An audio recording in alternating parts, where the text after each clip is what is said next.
안녕하세요. 서울시 자살예방센터 센터장 김현수입니다. 이제 코로나가 좀 안정되어가는 그런 상황이라고 얘기를 하고 있습니다. 정말 기쁜데요. 한편 이제 코로나가 안정되면서 또 새로운 걱정이 생겼습니다. 이 팬데믹 이후에 심리적인 영향 이것에 관해서 WHO부터 시작해서 저희 서울시에서도 이제 많은 여러 가지 이제 추세와 또 영향에 대해서 걱정하고 이제 새로운 대책이 필요한데, 특히 이제 그 중에서도 아마 가장 큰 저희가 우려하는 영향은 팬데믹 이후에 어떤 사회적 상황과 또 감염 상황에 이어서 생기는 우울증, 또 우울증과 연계해서 일어나는 자살, 이것이 이제 걱정입니다. 그래서 코로나 블루 이후 자살 예방 대책을 이제 긴급히 세우는 것이 이제 중요하다고 해서 오늘 일단 여러 계층의 우리 시민분들 또 활동하시는 분들 또 주요 관련된 분야의 전문가들 모시고 긴급하게 서울 시민 생명을 살리기 위한 웨비나를 오늘 주최하게 되었습니다. 오늘 전체 진행은요, 제가 간략히 이 팬데믹 이후의 자살 어떻게 이해해야 되고 이제 어떤 실천이 필요한가 하는 것을 간략히 발제하고, 오늘 이제 어렵게 모신 또 바쁘신 중에서도 정말 이렇게 협력해 주셔서 와주신 여러 전문가분들과 함께 이제 이야기를 나누는 그런 시간으로 준비돼서 10시부터 12시까지 중간에 잠깐의 휴식이 있고요. 진행이 그렇게 되도록 하겠습니다. 네, 일단 제가 준비한 이 팬데믹 이후에 자살에 관한 이해와 실천, 이해와 접근 발표를 간략히 먼저 드리도록 하겠습니다. 코비드19 감염병 팬데믹 이후 자살에 대한 이해와 접근, 사실 저희 나라만 이 걱정을 하는 건 아니고요. 이미 보도에 의료진 자살, 또 시민 자살 이런 슬픈 이야기가 해외 토픽이나 해외 뉴스에서 발표가 되고 있고, 그래서 다른 나라 정부들도 이 자살에 대해서 굉장히 이제 준비를 하고 있습니다. 그 Preemption is more important than prevention, 이 말은 저희 한국이 현재 잘 하고 있는 건데요. 예방보다도 더 중요한 게 선제 공격이다. 저희 과거의 경험이나 현재에 전개되는 양상을 잘 이해하고 예방보다도 빨리 먼저 어떤 조치를 취하는 게 중요하다. 아마 오늘 자리도 그런 의미가 있지 않나 생각합니다. 팬데믹 이후에 자살이 실제로는 어땠는가? 그 과거의 역사적 그 사례를 살펴보면요, 아마 가장 전 지구적 차원에서 팬데믹으로 널리 알려졌던 게 오래됐지만 100여 년 전에 스페인 독감인데, 스페인 독감 때는 1차 대전 때 자살, 사실 이제 우리가 전쟁 때 자살은 줄어든다고 하는데요.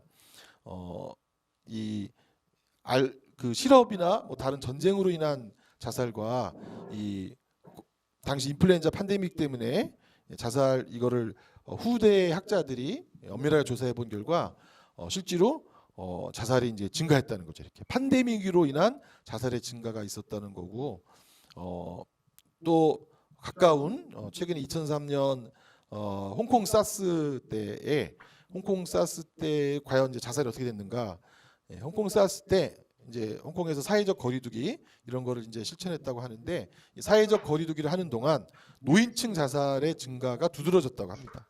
이때 이제 홍콩은 노인층 자살이 이제 정점을 찍었다고 얘기하는데요. 이때 이제 사회적 거리두기가 자살과 관련이 높다, 이런 근거들이 이제 마련되어지기 시작했다고 합니다.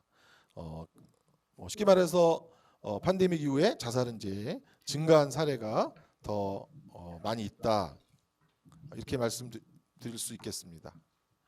이 파워포인트 조작이 늘 제가 잘 안 되는 것 같은데요. 네. 그리고 이제 실제로 이렇게 이제 팬데믹과 함께 자살을 증가시키는 위험 요인들이 증가하는가를 살펴보면 자살을 증가시키는 위험 요인들이 이제 더 증가하죠. 그래서 감염 스트레스 자체가 있고요.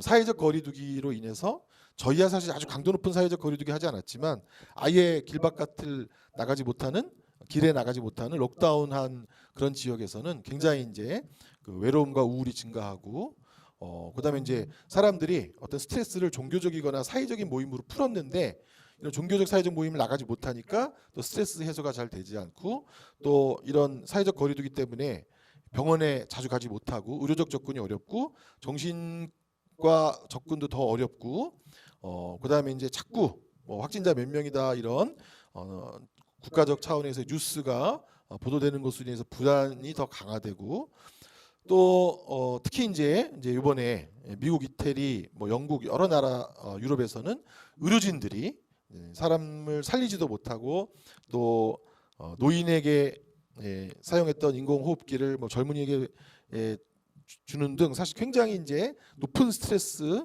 마치 정말 전쟁터 같았다 이렇게 표현하는 현장에서의 그 어려움 때문에 의료진 자살이 이제 미국에서는 굉장히 중요한 위험 요인으로 얘기가 되고 있습니다. 또 뭐 총기나 여러 가지 위험 도구를 이런 때 사용하는 비율이 증가하고 또 마침 이 시기가 북반구 쪽에서는 봄에 자살이 늘어나는데 이 봄 자살 시즌과 연관되어서 더 자살이 늘지 않을까라는 그런 또 발표가 있었고요.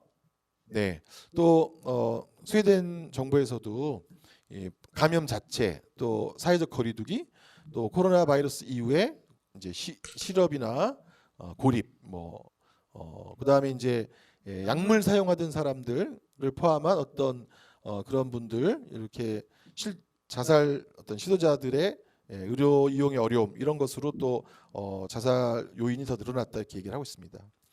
또 미국의 이제 카이저 패밀리 파운데이션이라는 여러 이제 조사를 하는 그런 의료 관련 기관에서 확실히 이 팬데믹 때 위험 요인이 증가했다. 실제로 사람들에게 설문조사를 해보니까 소셜 아이솔레이션 한 사람들이 그 더 우울과 뭐 이제 불안 이런 게 더 증가했다. 격리를 한 사람들에게 이제 더 위험성이 높아진다. 이런 조사가 있었고요. 또 실제로 실업이나 수익 감소 이런 걸 다 이 시기에 경험했는데 실업이나 수익 감소가 사람들의 우울, 자기 존중감 여러 가지를 이제 문제를 만들어서 또 자살이 증가한다 이런 보고가 있었습니다. 팬데믹 이후 자살의 아마 핵심 두 가지 요인은 지금 두세 개의 자료를 다 살펴봤듯이 하나가 이 사회적 거리두기를 포함한 질병 자체의 영향으로 인한 자살 위험의 증가고요. 또 하나가 이제 이 팬데믹을 겪으면서 여러 경제적인 문제들이 생겨나서 2차적인 영향으로 생기는 거고 또 사실 저희 나라에서 아주 두드러지게 보도되지 않았지만 서양에서는 이 사회적 거리두기 하는 동안 과도한 알코올 소비를 하면서 가정 폭력을 행한다든지 이런 것도 자해나 자살의 요인으로 증가한다고 되어 있습니다. 그래서 이제 정리해 보면 코로나 팬데믹 이후 자살이 늘어난 두 가지 이유는 바이러스 자체, 그다음에 사회적 영향 이렇게 나눌 수 있겠습니다.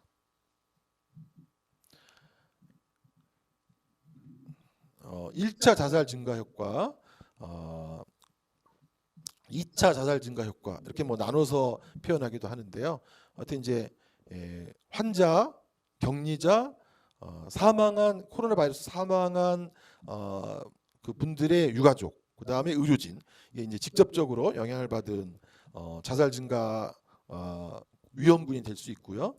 2차 자살 증가 효과는 이로 인해서 생긴 실업, 또 파산, 뭐 폭력, 가정 해체 뭐 이런 것으로 인해서 생기는 2차 자살 증가 효과를 말할 수가 있고 또 이 팬데믹 이후에 이제 심리 사회적 문제는 점차 증가한다고 이렇게 저기 이제 표에도 나오지만은 퍼스트 웨이브 네 번째 파도다라고 이제 표현할 정도로 시간이 지나면서 심리사회적 정신적 문제는 더 늘어나는 추세를 보인다. 여기에 대처를 해야 된다 이렇게 얘기를 하고 있습니다. 한국 트라우마 스트레스 학회에서 전국적으로 이제 국민 정신건강 실태 조사를 실시했는데요. 이제 전국적으로 실시를 했습니다. 서울은 뭐 여러 가지 요인들 중에서 다 중간이나 중간 상위 정도를 했습니다. 걱정과 두려움 한 중간 정도. 아무래도 이제 대구 경북 지역이 이게 3월 초중순에 실시한 건데요. 대구 경북 지역이 제일 높았고 이제 인천 이런 지역이 또 상대적으로 높았고 서울은 이제 중간 정도를 했었고요. 또 이 GAD7을 돌린 불안 척도에서도 서울은 중간 정도를 했습니다. 서울은 이제 중간 정도를 했고, 그 다음에 우울도 서울은 한 중간 정도를 차지했었습니다. 네. 코로나로 일상을 얼마나 방해받았느냐 하는 것은 조금 서울이 이제 중간보다 조금 높은 위치에 처하는 그런 상태로 나타났었고요. 서울시에서도 글로벌 리서치를 통해서 시민들에 대한 설문조사를 했는데, 어쨌든 이제 경제적인 측면에서는 뭐 4명 중 1명, 가족 4인 식구 중에서 1명은 수익 감소나 직장 손실을 겪었다. 그래서 하여튼 지금 전반적으로 절반 이상의 사람들이 뭔가 팬데믹을 겪으면서 더 어려워진 처지로 살고 있다, 이런 얘기를 했고, 그다음에 정서적인 문항에서 가벼운 우울이나 불안은 한 70%가 겪었고, 심각한 우울은 한 20% 내외가 이 시기에 그냥 굉장히 이제 우울을 겪었다, 이렇게 말해서 언론에서 말하는 코로나 블루라고 하는 것은 단지 언론의 표현은 아니고 실제로 우리가 이제 그런 시기를 겪으면서 지내왔다라고 이제 말할 수 있겠습니다. 이제 이 팬데믹을 이렇게 겪으면서 또 나라마다 이제 자살 예방 서비스에 대한 대책을 세워서 국민들과 공유하고 그러는데요.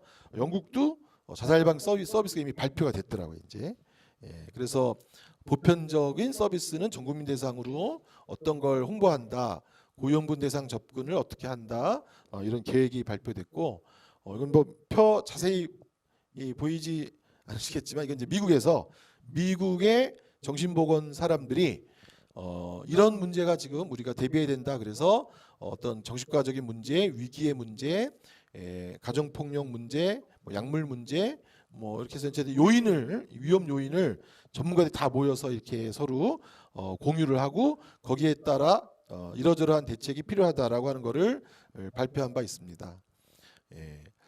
지금 서울도 오늘 이런 여러 절차를 거쳐서 코로나 우울 및 자살 예방 대책을 서울시에서도 현재 수립을 진행 중에 있는데요. 오늘 이 토론도 그 자살 예방 대책 수립하는 데 중요한 자리가 될 것 같습니다. 어찌됐든 현재 그 서울시 자살 예방센터 자체에서 계획 중인 이제 그런 계획을 간단히 말씀드리겠습니다. 어쨌든 저희가 이 시기에 일어나는 자살, IMF 때를 기억하면서 특별히 이 시기에 늘어나는 자살을 줄이는데 더 적극적으로 조치하기 위해서 저희 자살 예방센터 내에 이제 코로나 우울 및 자살 예방 대책 조직을 하나 신설하고요. 그다음에 현재 진행되고 있는 여러 심리 지원들이 다양한데, 이거를 저희가 원 소스로 좀 이렇게 플랫폼을 형성해서 서울 시민들이 좀 더 다양한 기관이나 기구에서 실시하는 이 심리 서비스를 잘 받을 수 있도록, 그러면서 동시에 시민들이 많이 사용하는 애플리케이션에 저희 컨텐츠나 저희 내용을 이렇게 결합시키거나 잘 얹거나 해가지고 조금 더 심리 상담 접근성을 높이는 그런 대책을 하나 저희 논의를 했고요. 또 지금 이 긍정적인 캠페인, 이제 지치고 또 어려움에 빠진 분들을 위해서 이제 긍정적인 캠페인을 실시하는 것을 논의했고, 또 하나 이제 현재 서울에 그 7만여 명의 생명지킴이 분이 등록은 되어 있다고 하는데, 이분들과 함께 할 수 있는 사회적 캠페인, 교육 이런 거를 이제 실시하기로 했고요. 그다음에 고위험 집단, 아무래도 저희가 오늘 파악한 고위험 집단 중에서 환자, 격리자 이런 부분은 이제 정신건강복지센터가 주로 담당하게 되는 것으로 저희가 알고 있고, 저희가 어쨌든 이제 새로 발생하는 고위험군, 특히 실직 그룹과 사회적 거리두기로 인한 정서적 고립, 독거 그룹, 이 두 그룹에 관해서도 별도의 저희가 팀을 만들어서 여기에 뭐 카드뉴스 포함해서 이 계층의 접근이 가장 쉬운 그런 매체를 활용해서 접근을 할 계획을 갖고 있습니다. 그리고 이제 지역 사회에서, 특히 이제 뭐 위험군이 많은 지역 사회에서 우울 상담을 받을 수 있는 그런 제도를 더 활성화하고, 특히 이제 코로나 우울과 코로나로 번아웃된 의료인이나 실무진 대상의 프로그램을 저희가 준비해서 진행할 예정입니다.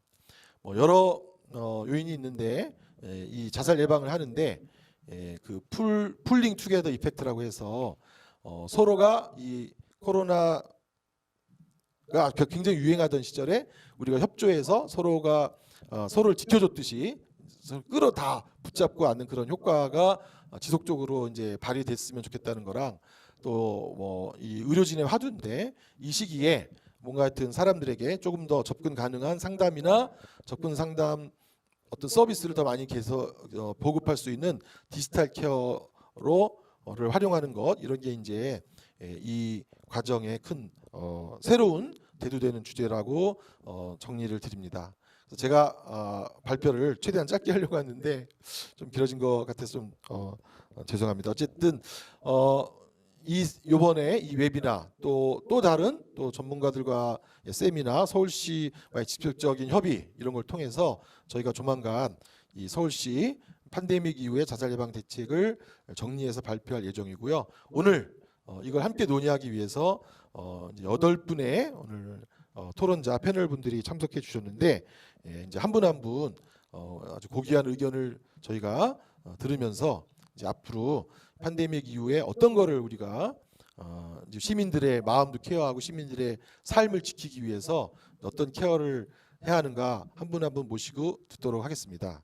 법률사무소 청년에서 활동하시고 또 여러 이제 인권 관련 활동을 해오신 저희 지원단에서 또 함께 토론해 주시고 저희 지원단 멤버이시기도 한데요. 박인숙 변호사님께서 이 코로나 분류 시민위험에 관한 긴급 세미나 생명을 살리기 위한 제안 첫 번째 토론자로 모시도록 하겠습니다. 네, 발표 쌤 해주시면 되는데 거기 앉아서 해주시면 된다고 합니다. 네. 네, 안녕하십니까. 저는 박인숙 변호사입니다.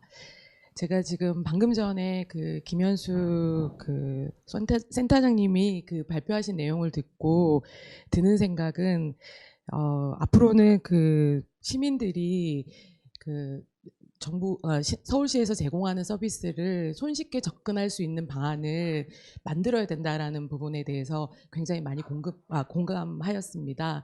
실제로 많은 서비스들이 존재하지만 그 서비스를 어떻게 접근할 수 있는지에 대해서 시민들이 쉽게 알기가 어렵다는 생각이 듭니다. 그래서 만약 예를 들어서 뭐 긴급 재난기금을 준다라고 했을 때 어떤 분들은 그것을 어떻게 받아야 되는지 그 방법을 찾는 데에도 굉장히 어려움을 겪는 분들이 계신데요. 그와 더불어서 이런 서비스, 어떤 서비스가 있다고는 하는데 과연 나한테 적합한 서비스는 무엇인지, 내가 어떤 서비스를 받아야지 시간과 에너지를 낭비하지 않고 나에게 정말 그 필요한 서비스를 받을 것인지, 그 서비스를 찾는 과정에서 지치지 않도록 하는 것이 무엇보다 중요하다는 생각이 듭니다. 그래서 그 이미 뭐 존재하는 서비스도 많이 있겠지만 실제로 지금 시민들이 어떤 서비스를 요청하고 있는지를 그것을 좀 잘 그 시민들의 의견을 받아들여서 잘 구성하는 것도 전 중요하다고 생각이 드는데요. 그 중에 하나가 그 실제로 자신들의 의견을 잘 피력하지 못하는 계층들도 있다고 생각이 듭니다. 그래서 현재 그들의 의견을 어떻게 수렴할지에 대한 방안들도 미리 좀 많이 연구를 해봐야 되지 않을까라는 생각이 들고, 실제로 아까 말씀하신 뭐 디지털 케어 같은 것도 말씀하셨지만 뭐 대한민국이 이런 뭐 지금 어떻게 보면 인터넷이나 이런 데서는 최대 강국이라고 하지만 실제로 어떻게 보면 이런 상황에서도 이 디지털적인 접근이 굉장히 어려운 계층도 저는 존재한다고 생각을 합니다. 그래서 그런 디지털에 대한 접근이 어려운 사람들을 위해서 그분들이 그럼에도 불구하고 그 서비스에 접근할 수 있도록 하는 방안은 무엇인지에 대한 것도 충분히 검토해야 되지 않을까라는 생각이 듭니다. 그리고 또 하나는 지금 이 코로나로 인해서 그러면 뭐 감염병은 누구도 선별하지 않는다. 그래서 누구나 감염병에 감염될 수 있다라는 얘기가 이번 그 코로나19를 통해서 사람들이 많이 하는 생각이지만 또 어떤 면에서는 취약계층의 분들이 이 코로나19에 감염되었을 때는 실제로 그분들이 겪는 그 어려움은 다른 조금 안정적인 상황에 있는 분들이 겪는 것과는 굉장히 다른 양상으로 나타나고 있다고 생각을 합니다. 그중에 지금 그럼 그 취약계층 중에 저희가 좀 돌아봐야 될 분들 중에 돌아봐야 될 분들은 여성이나 저는 아동이라고 생각이 드는데요. 실제로 코로나19로 그 자살이 증가하는 그 가장 큰 원인 중에 하나가 그 실업이라고 볼 수 있는데 그 실업을 많이 겪는 분들이 저는 비정규직 분들이라고 생각이 들고 비정규직 분들 중에서도 그 그러니까 그 5인 미만 사업장에서 일하시는 분들은 실제로 해고를 당하는 경우에도 노동법에 근로기준법에 따라서 그 보호를 받고 있지 못하고 특히 초단시간 근로자의 경우에도 실제로 그 노동법이 전부 적용되지 않기 때문에 그 보호에 있어서 사각지대에 있다고 생각합니다. 근데 그런 비정규직의 비율이 그 비정규직을 중에 여성이 차지하는 비율이 굉장히 크다라고 생각을 하고 있습니다. 그리고 지금 아동들이 학교를 가지 못한 이제 곧 개학이 이제 학교로 등교를 하게 되는데요. 학교를 가지 못하고 온라인 수업을 받는 상황이 발생을 하면서 특히 어린 아동들의 경우는 디지털 환경에 익숙하지 못하기 때문에 그 아동들을 그 누군가가 집에서 보호하고 그 아동들의 교육을 돌봐줘야 되는 것이고 실제로 하루 종일 그 아이들을 그를 위한 돌봄 서비스를 해야 되는데 아직까지 대한민국에서는 그 돌봄 서비스의 대부분을 여성이 맡고 있다라고 생각이 듭니다.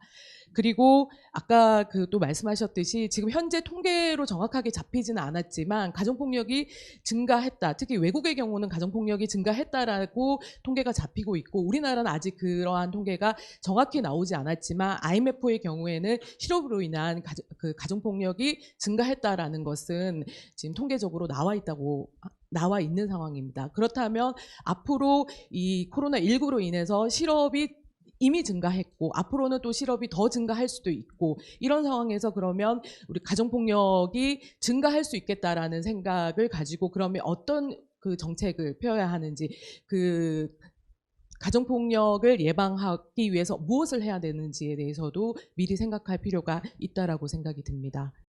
네, 저는 이 정도로 제 토론을 마치도록 하겠습니다. 네, 감사합니다. 서비스 접근 향상, 또 시민 서비스 요청에 따른 구성, 그리고 이제 취약계층이라고 말하기는 어렵죠. 어쨌든 이제 다른 나라에서는 늘었다고 보고했는데 우리나라에서도 파악을 하고 여기에 앞으로를 위해서 대처할 필요가 있겠다. 가정폭력 및 아동에 관한 특히 이제 자기 의견을 내지 못하는 취약계층에 관한 대비 이런 거 말씀해 주셨습니다. 감사드립니다. 두 번째 토론으로는 동대문 정신건강복지센터 센터장님이시고요. 또 경희대 경희의대 정신건강의학과 임상교수이신 이상민 정신과 전문의 선생님께서 토론해 주시겠습니다. 네, 뜻깊은 자리 발표할 수 있는 기회 주셔서 감사드립니다. 마이크 잘 작동되는 거죠? 네. 저는 김현수 센터장님 발표 들으면서 이제 제일 좀 공감했던 부분들이 이제 코로나 사태 이후에 뭐 4차 파도라고 할 수 있는 이제 정신건강의 문제들은 이제 좀 어떤 감염병의 급성기를 지나고 나서 시작이 된다라는 이제 말씀을 해주셨는데요. 현장에서 그런 것들을 많이 경험하고 있습니다. 실내로 이제 코로나로 인해서 사회적 거리두기를 이제 하고 있는 기간 동안에는 뭐 정신건강학과 의료기관이나 아니면 제가 근무하고 있는 정신건강복지센터에 정신건강에 좀 위기를 호소하거나 자살 사고나 자살 시도를 호소하시는 분들이 굉장히 급증할 거라고 생각을 했었는데요. 지금 이제 좀 저희 같은 근무자 선생님들이랑도 리뷰를 좀 해보면 아직까지는 이제 코로나19 기간 동안에 자살 위험군이나 시도자가 증가됐다라는 것들을 이제 피부로 느끼지는 못하고 있는 상황이었는데요. 근데 조금 변화가 있는 것들이 한 이제 2주 정도 전부터는 확연히 좀 변화가 있는 것 같습니다. 그래서 그동안 의료기관 이용하지 않으셨던 분들이 의료기관을 방문하는 비율도 굉장히 좀 늘어나고 있고요. 그리고 지역사회 현장에서도 이런 연계 의뢰라던가 아니면 응급 위기 상황들이 지난 2개월에 비해서는 좀 확연히 좀 늘고 있다라는 생각이 들고, 어떻게 보면 지금 요 긴급 세미나가 굉장히 좀 시의적절하다는 생각이 드는 게, 이 정신건강의 문제는 지금부터 이제 시작이 될 가능성이 많기 때문에 지금부터 이제 기존의 저희 시스템을 이제 회복하는 것들이 의미가 있고 중요하겠구나라는 생각들을 좀 했었습니다. 그리고 이게 지금 저희가 동대문 정신건강복지센터 같은 경우는 이제 차동하고 정기적인 연계 회의를 정례 개최를 하고 있는데요.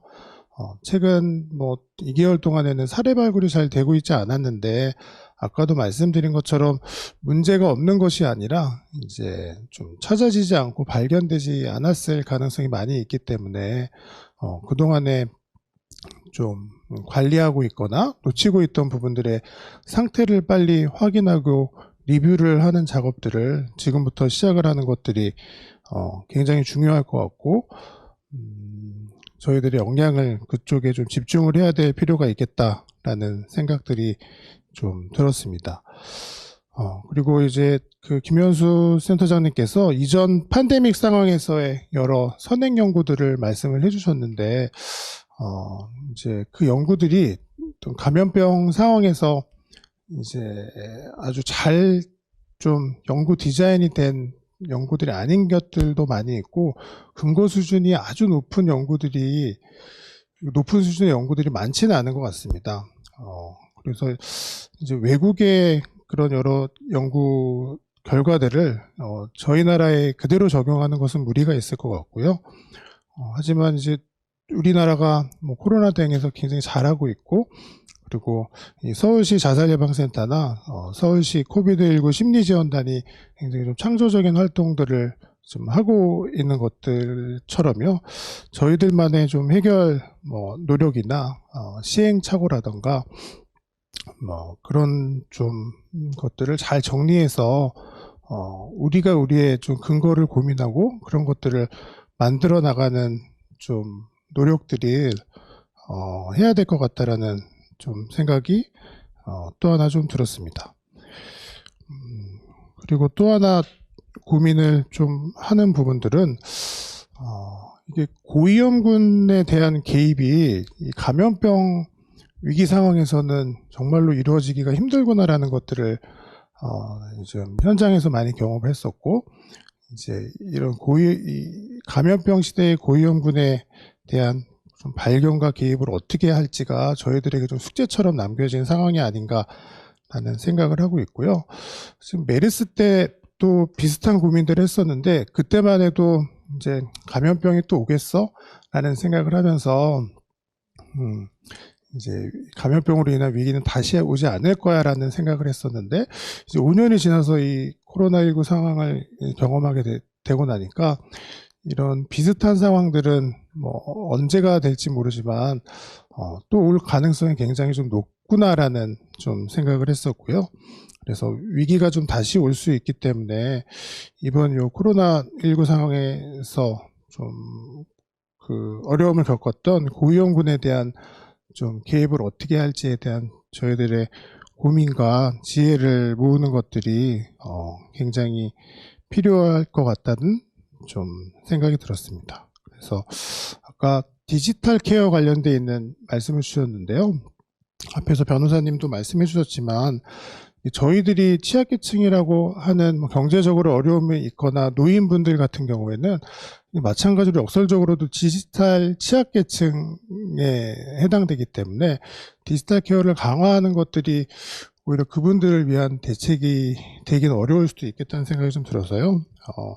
디지털 취약계층을 이제 어려움이 있는 디지털 취약계층을 잘 발견할 수 있는 형태의 좀 디지털 시스템들을 저희들이 개발하고 고민하는 것들이 의미가 있지 않을까라는 좀 생각을 했었고요. 그래서 지금 뭐 뉴욕이나 미국의 뭐 보훈처 같은 경우는 이제 빅데이터를 활용해서 자살 고위험군이나 자살 시도자들을 이제 시스템이 위험군들을 발견하고 개입을 할 수 있는 세팅이 되어 있는데요. 우리나라도 그 필요성은 그동안 느끼고 있었는데 이제 개발이 좀 잘 진행되고 있지 않았던 것 같습니다.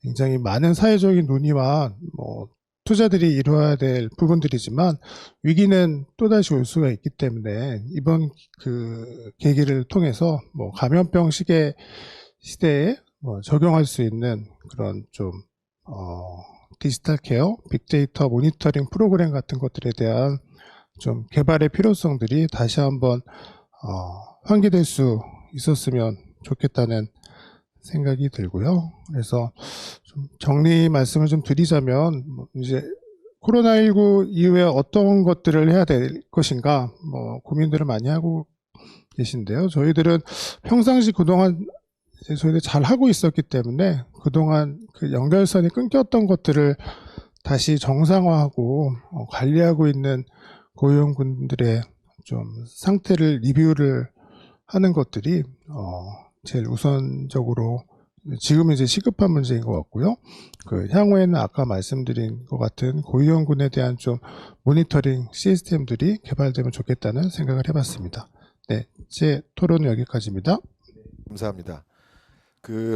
우리 동대문 센터장이신 선생님 말씀하셨는데 아마 이 감염병 저희 사회적 거리두기를 하는 동안 아마 그 고위험군 분들의 사례 관리가 상당히 어려웠다는 것 같아요. 만날 수 없는 보통 이제 직접 만나서 면대면으로 우리가 그 환자분의 상태를 보고 평가를 하고 서비스를 계획했는데 요 기간 동안은 이제 만날 수 없었기 때문에 제가 전화로 상태를 평가하고 개입을 한다 이런 것에 관해서 아직 준비가 되어 있지 않고 또 말씀하신 이런 그 저희가 사례 관리하는 그 고위험군 대상분들이 이렇게 무슨 줌이나 아니면 이런 디지털 도구를 활용해서 또 영상 통화 뭐 등등 활용해서 접근하던 경험이 저희가 현재까지는 없기 때문에 이런 것에 대한 어떤 이제 필요성 이런 것도 이번에 제기된 상황이 아닌가 생각하고 정신건강 문제는 이제 지금부터 새로운 유형의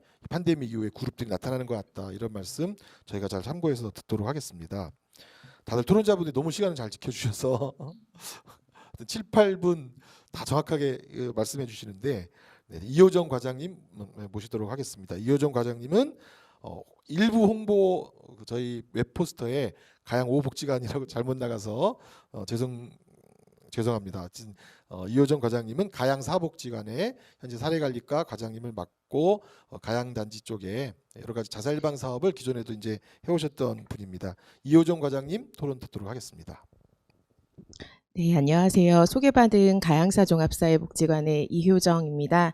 네, 서울에는 가양 단지마다의 복지관들 이름이 있는데요. 저희 가양사와 가양호는 사실 마주보고 있는 이웃 복지관입니다. 사실은 가양동에서 제가 함께하면서 이번 코로나19 관련된 토론회를 준비하면서 저도 그렇고 제가 이 토론회를 준비하는 과정을 주민분들께도 한번 여쭙습니다. 코로나 이후에 우리가 어떻게 하면 건강하게 함께 잘 지낼 수 있을지 이런 토론을 제안받았는데 어떤 이야기를 드릴까요 했을 때 주민분들도 한결같이 해주셨던 말씀들은 이 시기를 잘 견디고 이렇게 잘 만날 수 있게 되는 이 과정들에 먼저 되게 감사하다라는 말씀들을 해주셨던 것들을 제가 많이 들었습니다.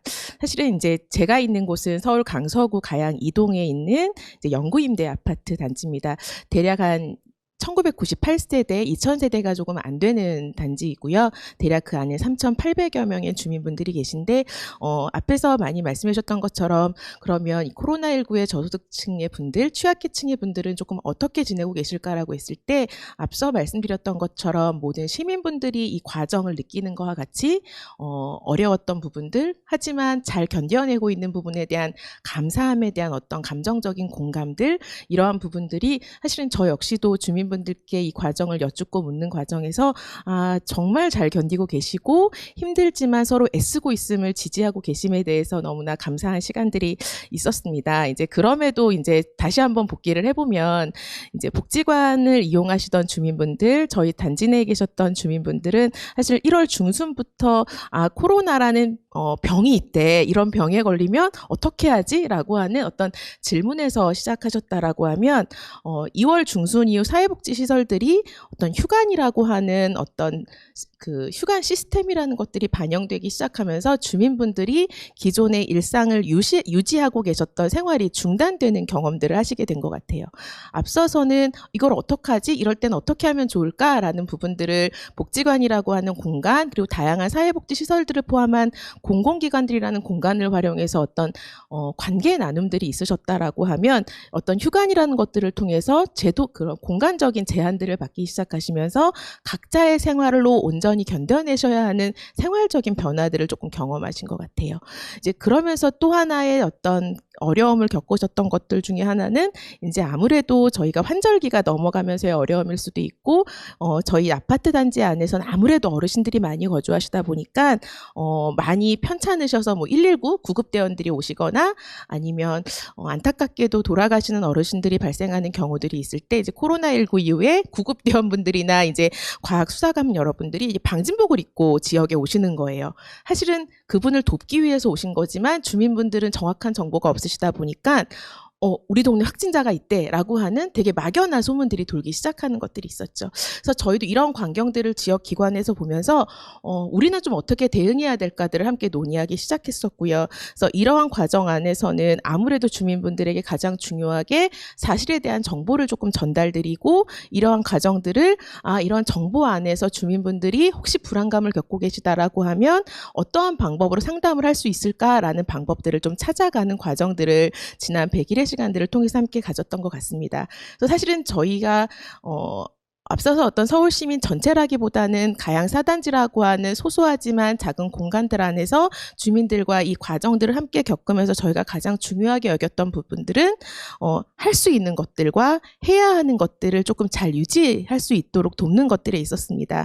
앞서 선생님들이 말씀해 주신 것처럼 저희 단지 내에 계신 분들이 잘 유지해야 되고 반드시 하셔야 되는 것들 중에 하나가 외래 병원을 정기적으로 잘 방문하셔서 치료를 받으셔야 되는 부분들 그리고 산책이나 운동들이 잘 병행되는 부분들이었었죠. 근데 이제 초기에 아무래도 병원 출입이나 이런 부분들이 제한되는 것들도 분명히 있었고 아무래도 가시게 됐을 때 또 감염에 대한 불안들도 분명히 있으셨던 것 같아요.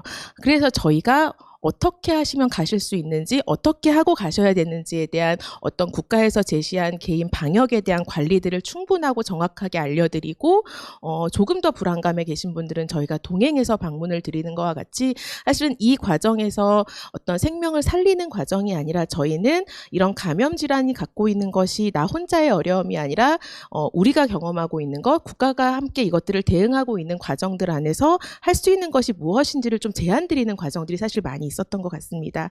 저희가 저희 사례들을 조금 말씀드리는 이유는 뒤에 말씀드릴 어떤 정책적 제안과도 연결이 되어지는 것 같습니다. 앞서 말씀해 주셨던 것처럼 아무래도 디지털 케어에 대한 부분들이나 우리 주민분들이 어떤 접근하실 수 있는 서비스나 정보의 접근성은 아무래도 제한적이신 부분들이 있습니다. 그러다 보니 저희가 가장 잘 염려해야 되는 부분들은 그것에 접근하실 수 있도록 함께 동행하는 과정들이 너무나 중요한데요. 코로나19 과정에서 가장 그 어려움이 바로 그 동행하는 대면 서비스가 불가능하다라는 것이었었거든요. 그래서 저희 역시도 주민들하고 병원 동행을 할 때는 일정 기간의 거리를 두고 함께 걷는 거라든가 함께 반드시 동행할 때는 저희도 마스크를 착용하고 저희 사회복지사들 역시도 소독제를 항상 소지하고 주민들하고 간다든지 저희 생활 안에서 이런 부분들을 조금 보여드리면서 하는 부분들이 있었다라는 부분 함께 말씀드립니다. 또 한 가지는 저희 주민들이 아무래도 가정 내에 계신 시간이 오래 계시다 보니까 매체에 노출이 되시는 것들이 너무 많아졌던 것 같아요. 정보량이 너무 많아지셨어요. 그러다 보니까 오히려 이 정보들로 인해서 불안해지는 것들을 그럼 어떻게 좀 함께 해결할 수 있을까라는 것들을 저희가 여쭸을 때 가정 내에서 식물 키우기라던가 어떤 손작업들을 할 수 있어서 조금 집중할 수 있는 다른 전환적이고 대안적인 활동들을 주민들에게 제안하고 저희가 지원해드린 사업들을 이 코로나19 기간에 함께 했던 것 같습니다. 이 과정들을 통해서 저희가 또 발견한 것들 중에 하나는 너무나 감사하게도 예전에는 혼자 지내는 사람들 1인 세대를 문제로 바라보는 관점이 있었다라고 한다면 혼자서 잘 지내고 계신 주민분들을 발견하기 시작한 것 같아요. 근데 반면에 혼자서 잘 지내고 있지만 이분들이 갖고 있는 어떤 욕구 중에 하나도 고립되기를 원하지는 않으신다라는 거거든요. 그렇다면 이러한 것들을 좀 어떻게 활용할 수 있을까? 이제 저희 종합사회복지관도 다음 주부터는 단계적인 개관을 준비하고 있는데요. 조금 저희도 이 시간을 통해서 제안드리고 싶은 부분들은 바로 이런 부분들입니다. 저희가 아무리 설명을 드려도 명확한 어떤 정보와 사실에 대한 전문가를 통한 주민교육, 치유적인 주민교육은 조금 더 주민들에게 파급력이 좀 있는 것 같습니다. 그래서 지역별 특성에 맞춰서 주민들이 그동안 경험했던 것들이 너무나 당연한 것이고 앞으로 이러한 경험들을 어떻게 함께 우리가 가져가야 되는 것인지를 관계와 삶, 심리적인 부분을 포함해서 치유적 주민교육들을 함께 조금 마련해 주시고 그런 것들을 지역사회에서 운영할 수 있도록 조금 함께 나눠주시는 것들이 필요하지 않을까. 또 한 가지는 잘 지내고 계신 주민들이 있는 반면에 이 기간 동안 더 우울감도 심해지시고 수면장애로 인한 어려움을 경험하고 계신 분들도 분명히 계십니다. 근데 저희가 정신과 의원에 좀 같이 함께 동행하자라는 말씀을 드려도 아무래도 심리적인 어려움으로 그러니까 그 심리적인 접근성이 병원까지는 어려우신 것 같아요. 그래서 전 단기적이지만 어떤 복지시설과의 접근성은 분명 그런 취약계층의 주민분들은 병원보다는 조금 더 나을 것 같습니다. 그래서 단기적으로 할지라도 어떤 마을 주치의라는 제도들을 통해서 복지시설과 연계돼서 이런 정신과적인 상담을 받고 정말 치료가 필요하다라면 연계될 수 있도록 하는 제도가 단기적으로라도 좀 진행되는 것들이 필요하지 않을까라는 제안을 함께 드리고 싶고요. 한 가지는 앞에 그 디지털 케어와 관련해서 저희 주민분들이 이런 안을 주셨어요. 올해 보건복지부에서 그 자기진단 앱, 자가격리를 하시는 분들이 본인의 발열감이나 뭐 기침, 인후통들을 그러니까 매일매일 이렇게 제출하는 앱이 있더라고요. 그래서 그거를 보시면서 이렇게 1인 가구 혼자 사는 사람들이 나 오늘 언제 일어났는지 어떻게 생활했는지를 굳이 매일 전화 받고 소통하지 않아도 이런 앱을 통해서 조금 잘 연결됐는데 어느 날 이 앱으로 연락이 없으면 선생님이 나한테 좀 연락을 주면 안 될까? 이런 걸 좀 활용할 수 있는 방법이 있지 않을까? 오히려 저희 그 중년 주민분들이 좀 제안을 주셨었어요. 그래서 저는 이 코로나19가 끝난 이후에 이런 보건복지부에서 조금 진행했던 이 앱을 1인 가구들의 어떤 돌봄 시스템으로 지역 기관들과 좀 연계할 수 있고 활용할 수 있는 어떤 시스템 전환도 가능하지 않을까? 이미 개발된 기본 포맷이 있으니까요. 그래서 이런 것들도 다시 지역사회에 활용될 수 있도록 하는 어떤 좀 제안도 함께 드리고 싶었고요. 마지막으로는 사실은 그 저희 강서구에 있는 실무자들이 한 지난 3년에서 4년 동안 어떤 심리적 접근성을 높이는 어떤 상담 교육을 조금 받아왔었습니다. 그러다 보니까 이 코로나19 기간에 사실 저희는 이걸 너무나 잘 사용했던 것 같아요. 주민들에게 어떠한 부분은 공감해드리고 어떠한 부분에 있어서는 정보적인 교육을 해드리는 거에 대한 구별값들이 좀 생기기 시작했거든요. 그래서 이런 부분들을 조금 현장의 실무자들이 잘 해나갈 수 있도록 함께 좀 교육하고 슈퍼비전 해주시는 이런 제도들이 함께 생기면 어떨까라는 제안들을 함께 드리면서 이렇게 좀 마무리하려고 합니다. 네, 고맙습니다. 네, 감사합니다. 아무래도 이제 지역에서 주민과 직접 대화를 나누시면서 어떤 게 필요하다고 느끼셨는지. 근데 저희가 뭐 디지털 케어는 그냥 저희가 가장 중요한 화두는 아닌데 모두 디지털 케어를 얘기하시는 걸 보니까 이 사회적 거리두기 속에서 뭔가 접근하고 싶었는데 그 접근의 어려움 이게 이제 이후에 현재 발생하는 어떤 어려움이나 또는 문제랑 연관이 그동안 만나지 못한 것이 이제 미치는 여파 그런 것 때문에 굉장히 이제 안타까워하신다 그런 느낌을 제가 받았습니다. 저 일부 토론자 중에 이제 마지막이신데요. 지금 이제 청년 사실 저희 굉장히 지금 걱정하는데 아직 공개적으로 발표되지는 않았지만 1, 2월 그 자살 저희 동향에서 1월에는 그러지 않았는데 2월에 20, 30대 자살이 되게 높아졌어요. 사실 굉장히 높아졌어요. 이게 3, 4월에 그런 추세로 가는지 안 가는지는 아직 잘 보지 못했는데 저희가 어쨌든 뭐 노인층도 걱정하지만 청년층 이것도 사실 지금의 동향으로는 굉장히 주시하고 있고 청년층 케어에 대한 고민이 많은데요. 서울시 청년활동지원센터 센터장님이신 기현주 센터장님 오늘 또 귀한 시간 내주셔서 오셨습니다. 그래서 기현주 센터장님 얘기를 들어보도록 하겠습니다. 네, 소개받은 서울시 청년활동지원센터장 기현주입니다.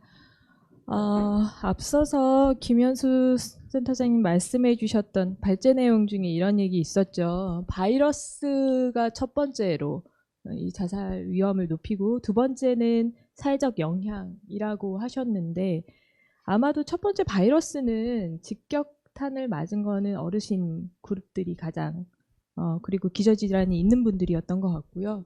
제가 생각할 때는 사회적 영향을 가장 많이 받는 그룹이 바로 청년 그룹이 아닌가 싶습니다.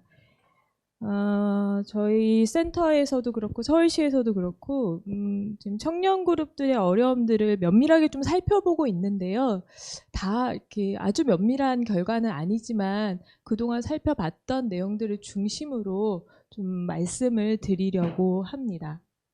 코로나19 이후에 피해 사례를 청취하는 그 플랫폼을 열었고요. 많은 청년들이 여기에 사연도 보내주시고 어떤 도움이 필요한지를 얘기도 해주시고 있는데요. 이런 거예요. 그러니까 청년들에게 지금 가장 불안과 공포로 다가와 있는 건 감염병에 걸릴까 봐 무서운 부분도 분명히 있지만 현실적인 생계 문제와 본인이 계획하고 있는 취업 준비 활동들이 굉장히 늦어지고 있다는 게 엄청난 공포로 와 있어요. 예를 들어서 상반기 채용 시즌에 토익이라든지 탭스 영어 성적을 맞춰 놓잖아요. 그리고 그 채용 시즌에 맞춰서 3월, 4월에 맞춰서 모든 플랜들을 다 해 놓고 있는데 이것들이 무기한 연장되거나 뭐 6월 이후로 되거나 이런 식으로 되고 있는 거예요. 그러면 당장 내가 2년, 3년 준비해왔던 계획들이 한순간에 무너지거나 다시 몸을 만들어야 되는 어려움이 있죠. 그래서 이거와 관련된 어려움을 얘기들을 하고 있고요. 채용에 성공을 했는데 1월에 수습 기간이 있잖아요. 보통 3개월 정도. 이 수습 기간에 잘린 사람들도 너무 많은 거예요. 그리고 계속 이런 상황이 반복되니까 무기력증도 굉장히 심해지고 정말 다 망해버린 기분이다. 이런 얘기를 하는 청년들도 있고요. 또 하나는 취준생들이 굉장히 많잖아요. 지금 청년들 취준생이 70만, 80만 이렇게 보고 있는데 집에만 있다 보니까 부모님하고 계속 더 싸운다는 거예요. 굉장히 가족 갈등이 심화되고 있다. 그리고 혼자 있는 청년들도 굉장히 많은데 혼자 있어서 그동안도 좀 외롭고 고립되긴 했는데 혼자는 또 싫은데 누구를 만나려고 보니 내가 취업도 못한 상황에 또 감염병 청년들 돌아다니면 뭐라 그러고 그래서 또 함께하는 것도 되게 무섭다 이런 얘기도 하고요. 특히 그 특수고용 상태, 뭐 학원 강사를 한다든지 플랫폼 노동을 한다든지 이런 청년들 계속 무급휴가, 뭐 말이 좋아 무급휴가지 실제로 생계난에 좀 다다르고 있다. 그래서 이런 얘기, 이 워딩이 제가 되게 마음이 짠했는데요. 짜맞춘 듯이 저는 운이 너무 안 좋아요. 제가 하는 일을 왜 내가 준비하던 모든 것들이 다 계획대로 안 되고 있다. 그래서 굉장히 절망감과 무력감 같은 것들을 느끼고 있다라는 얘기들을 확인을 했었습니다. 저희가 4월 초에 4월 초에 500여 명 정도의 청년들을 대상으로 짧은 온라인 설문조사를 좀 해봤어요. 그래서 지금 고립 상태가 어느 정도인지 상태가 어떤지를 좀 보는 짧은 조사를 좀 했었는데요. 현재 직업이 없는 상태가 한 60% 가까이 나왔어요. 59.2 정도 나왔고요. 일을 하고 있는 청년들도 풀타임은 11% 정도밖에 안 되고요. 대부분이 이제 파트타임으로 일을 하고 있거나 혹은 프리랜서 노동을 하고 있었습니다. 근데 이게 이제 4월 초 값이었는데 우리가 알잖아요. 4월이 거의 모든 고용의 마지노선이었다는 거. 거의 다 잘렸어요. 시간제 활동을 하고 있는 청년들은 거의 다 잘려 있는 상태고요. 그래서 실제로 소득 활동이 상당히 위기 상황에 있다라고 보시면 됩니다. 그러면 소통은 좀 어땠냐? 대인 관계들은 좀 어땠냐? 대부분이 이제 비대면의 소통들을 많이 해왔는데 흥미로운 거는 가족의 소통은 오히려 는 거예요. 전화를 하거나 문자를 하거나 친구랑 뭐 지인이나 아니면 본인의 뭐 취미활동 그룹이라든지 이런 그룹들하고는 비대면, 대면 소통 자체가 전반적으로 상당히 감소를 했고요. 그나마 이제 가족 정도를 챙기는 거예요, 서로. 이게 아마 모두가 그랬을 것 같은데, 가족 정도는 그래도 소통을 하고 전화도 하고, 그래도 가끔 찾아보고 이런 걸 했는데, 친구나 지인 소통은 대면 소통이 57% 이상 감소를 합니다. 그래서 굉장히 좀 고립되어 있는 상태, 정서적으로 그런 것들을 좀 확인할 수 있었고, 외출은 뭐 당연히 모든 세대가 다 줄었을 거라고 생각하고요. 더불어 햇볕 쬐는 것도 감소를 많이 했고, 다만 집에 오래 있다 보니까 밥은 조금 더 잘 먹게 됐다. 이런 정도가 확인할 수 있는 상황이었고, 좀 주위에서 봤던 문항이 이거예요. 코로나19 이후에 외로울 때 어떻게 하냐. 라는 항목에 보면 저기 안쪽 원이 코로나 전이고요. 바깥쪽 원이 코로나 후인데 코로나 전에는 외로울 때는 친구나 가족이나 지인을 만난다라는 응답이 24% 정도는 됐거든요. 근데 코로나 이후에는 이 그룹이 7.6%로 아주 급격하게 줄어들어요. 그리고 대부분이 뭘 하냐? 잠을 자거나 게임을 하거나 TV, 유튜브, 뭐 넷플릭스 이런 거에 의존을 하고 있거나 아무것도 안 한다라는 응답도 상당히 늘어나고 있습니다. 그래서 이게 비대면의 어떤 어려움 그리고 특히 정서적인 부분, 심리적인 부분의 어려움들이 이렇게 좀 확인되는 그런 조사였습니다. 청년들이 지원하는 정책에서 저희가 가장 좀 첫 번째로 보는 거는 실제로 생계 문제를 당장 좀 해결하는 부분이고요. 취업이 이제 최소한 6개월 정도 밀려 있는 상황이거든요. 근데 청년들에게 6개월이라는 거는 단순히 뭐 6개월이 아니라 청년들이 나이가 들면 준비했던 그 시즌에 취업을 하지 못하면 나이가 들면 기업에서 써주지 않잖아요. 그래서 시간이 굉장히 금 같은데 어제 발표를 보면은 청년들의 이 취업 문제가 한 몇 년 아주 장기적인 상처로 남아 있을 거라는 지금 예측을 하고 있습니다. 그래서 당장에 이 닥쳐있는 생계 문제를 해결하기 위한 다양한 지원책들이 지금 나오고 있고요. 뭐 청년 수당도 마찬가지고요. 알바를 잃은 청년들이 지원한 수당도 지원을 했고 지난주에는 프리랜서 청년들이 지원하는 정책들도 발표를 했습니다. 요게 이제 일단 기본으로 가는데요. 아까 말씀하셨던 4차 파도. 이거 어떻게 할 거냐, 네 번째 웨이브 어떻게 할 거냐, 관계 회복과 관련된 사업들 청년층에서도 반드시 필요한 상황이다. 라고 보고 있습니다. 저희 센터나 서울시에서 청년 마음 건강을 지원하는 프로그램들을 다양하게 하고 있는데요. 1대1로 이제 마음 상담할 수 있는 것, 그룹 상담, 그리고 온라인에서 고민 상담하는 고민 상담소도 운영을 하고 있습니다. 어제 첫 번째로 이 마음 상담, 1대1 마음 상담 신청자 마감을 했는데요. 저희가 올해 지원할 그 규모가 한 2,000명 정도를 지원하려고 준비를 하고 있었는데 어제 한 1,580명 정도가 신청을 했어요. 저희가 매년 한 500에서 700명 정도 지원을 하고 있었는데 굉장히 역대급으로 많이 신청이 들어왔고 신청 서류 이제 좀 분석을 해보긴 해야 될 것 같은데 최근 한 달 사이에 자살에 대해서 생각해 본 적이 있냐라는 문항이 있는데 제가 이렇게 그냥 눈으로 확인했을 때 꽤 많은 사람들이 이 문항에 체크를 했어요. 그래서 좀 요 신청서는 저희가 따로 다시 분석을 한 번 더 해 볼 생각입니다. 요거는 7회계의 전문 심리 상담사들하고 직접 1대1로 상담을 할 수 있는 그런 상담 바우처 사업이라고 보시면 되고요. 그룹으로 모여서 고민 상담하고 있는 그룹 상담들도 준비를 하고 있습니다. 그리고 온라인에 하이데어라고 해서요. 일상 고민들을 그냥 편하게 올리고 고민을 나눌 수 있는 그리고 온라인 시스템도 좀 마련을 해놓고 있습니다. 또 하나는 이제 이게 우리가 비대면 온라인으로 할 수 있는 거는 어르신 뭐 취약계층뿐만 아니라 청년들에게도 만만치 않은 일이라고 생각해요. 그래서 대면해서 그냥 뭐 아주 전문적인 심리 상담이 아니더라도 가까운 곳에서 안전한 모임을 하는 어슬렁만상회 같은 사업들도 지금 준비하고 있어서 5월부터 이제 본격적으로 진행을 할 예정입니다. 아까 가양사 복지관 선생님께서도 말씀해 주셨듯이 굉장히 정확하고 필요한 정보들을 계속 받는 것만으로도 위안이 되고 안정감이 느껴지잖아요. 그래서 저희는 정보 퐁퐁이라고 해서 2주에 한 번씩 문자로 다양한 정보들을 좀 모아서 지원을 하고 있기도 합니다. 요거는 한 지금 3만 명 정도에게 이런 식으로 하고 있는데요. 저희가 이 모든 지금 하고 있는 마음 건강과 관련된 이 모든 지원책을 해도 채 뭐 많은 청년들을 커버하고 있진 못해요. 특히 아주 위험 상황에 있는 청년들을 빨리 캐치해서 빨리 전문 기관으로 연결하는 일들을 굉장히 저희가 이렇게 아주 긴장하면서 보고 있는데요. 그런 부분들 조금 더 보완이 돼야 될 것 같고요.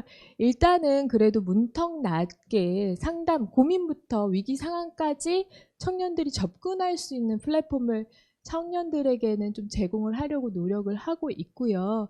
그럼에도 불구하고 청년들도 일상의 이 커뮤니티를 잘 회복해서 아주 소규모 작은 모임에서라도 본인의 어떤 상황들을 서로 확인하는 그런 일들을 조금 더 만들어 가려고 준비를 하고 있습니다. 네, 마무리하겠습니다. 감사합니다. 네. 기현주 서울시 청년활동지원센터 선생님께서 여러 가지 지금 이제 준비하고 있는 것, 또 청년들에 관한 실태, 전부는 아니지만 어쨌든 일부 그룹 통해서 알게 된 그런 실태 소개해 주셨습니다. 어쨌든 관계 회복, 청년들에게도 관계 회복과 관련된 여러 가지 프로그램이 필요하다. 그리고 정보의 제공 다시 한번 강조해 주셨습니다.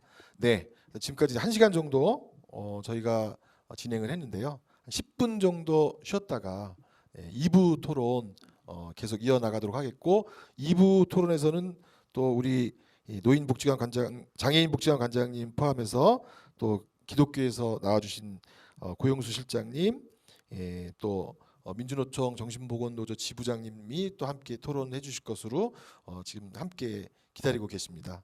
그럼 2부 토론에서도 다시 뵙기로 하고 잠깐 지금부터 10분 휴식 시간 갖도록 하겠습니다.